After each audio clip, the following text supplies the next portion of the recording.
Hey everybody, welcome back to the channel where we go line by line into the New Testament, asking about 3 to 5 questions in just a few minutes. And we do this because we feel like it's important to know the Old Testament and the New Testament, which is in our other channel, and you can find all that in the mysticsofTexas.com. We feel like it's important for a lot of reasons. One, because governments rule their people by these things, and a lot of people believe it so fundamentally that it has very important impacts on societal constructs.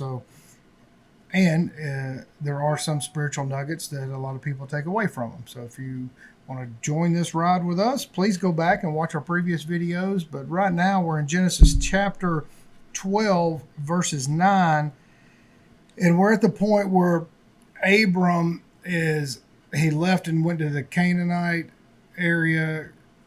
Jehovah now promises him that, taking it away from the bloodline of him. Fascinating. Watch the previous video to learn more.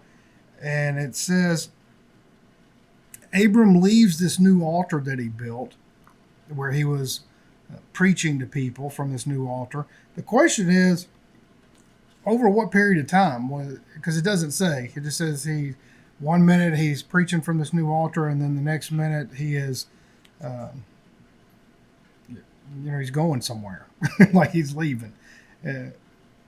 I wish it would have given some kind of timeline so we could kind of put it into context. And then second, it says Abraham. No, he's not Abraham yet. He's Abram.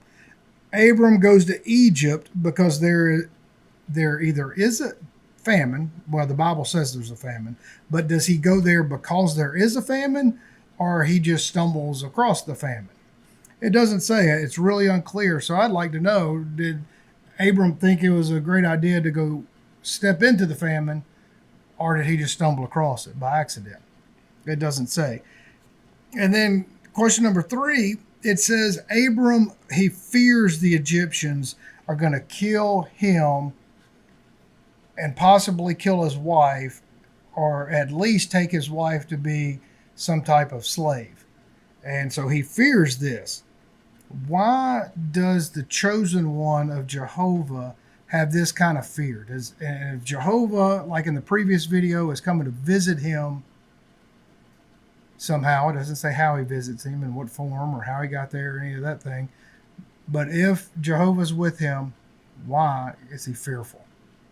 And why does he think somebody's going to take his wife if he's doing the things Jehovah just commanded him in person? That's interesting.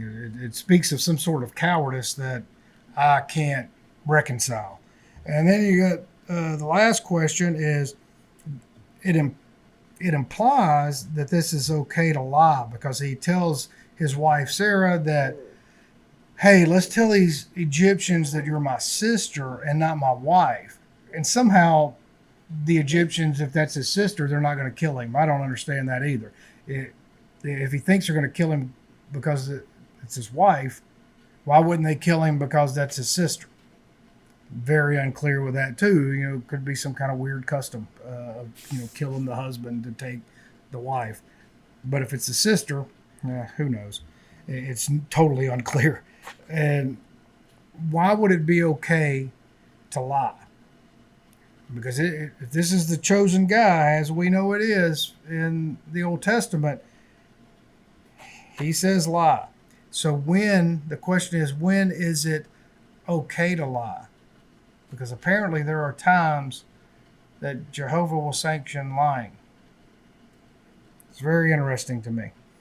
I hope it's interesting to you, and I hope you enjoy these brief bursts going line by line into the Bible, because I find it fascinating, and I'm glad you're here with me. And if you like other topics outside of the Bible, we get together every Sunday. So if you're in the local area, we're here every Sunday at 1:15, where we discuss a wide variety of other topics, how we deal with our external environment internally, how we deal with all of our internal stresses, how we navigate this life in a better way, that we can practice the art of listening, build solid relationships, and be really good stewards of the land, and really take care of the tools that God, the Infinite, has given us, so that we can become better people and ultimately meditate and communicate with the infinite in a better way.